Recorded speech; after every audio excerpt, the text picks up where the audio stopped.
Ölkəmizin daşınmaz əmlak bazarı əcnəbi vətəndaşlar üçün də açıqdır, xüsusilə də mənzillərin alğı və satqı sahəsində.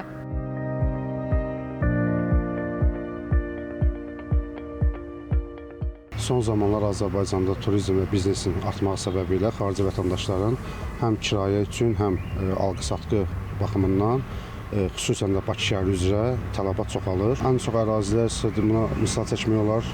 Elmlər Akademiyası ətrafı, Gənclik, Sibris rayonlardan isə daha çox turistik rayonlara üstünlük verilir. Məsələn, buna misal Qəbələ, Şamaxı, Quba. Paytaxt Bakıda mənzil, mülk sahibi olmaq istəyənlər arasında fərqli ölkələrdən gələn turistlər var. Eyni zamanda bölgələrdən də. Əcnəbi vətəndaşlar Azərbaycanda mənzil sahibi ola bilsələr də, bu prosesin şərtləri dəyişir. Maraqlıdır, bəs turistlər ipoteka və yaxud daxili kreditlə mənzil sahibi ola bilərlər? Həmin xarici ölkə vətəndaşının Azərbaycanda müvəqqəti qeydiyyatı olmalıdır.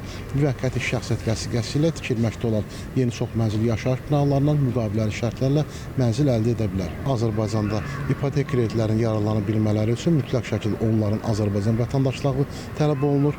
Lakin digər tərəfdən müvəqqəti vətəndaşlığı, yəni oturumu varsa, bu halda tikinti şirkətlərindən daxili kreditlər hesabına mənzil əldə edə bilər. Turistlər daha çox təmirli mənzillərə üstünlük verirlər. Bəs aldıqları mənzili neçə müddətdən sonra sata bilərlər?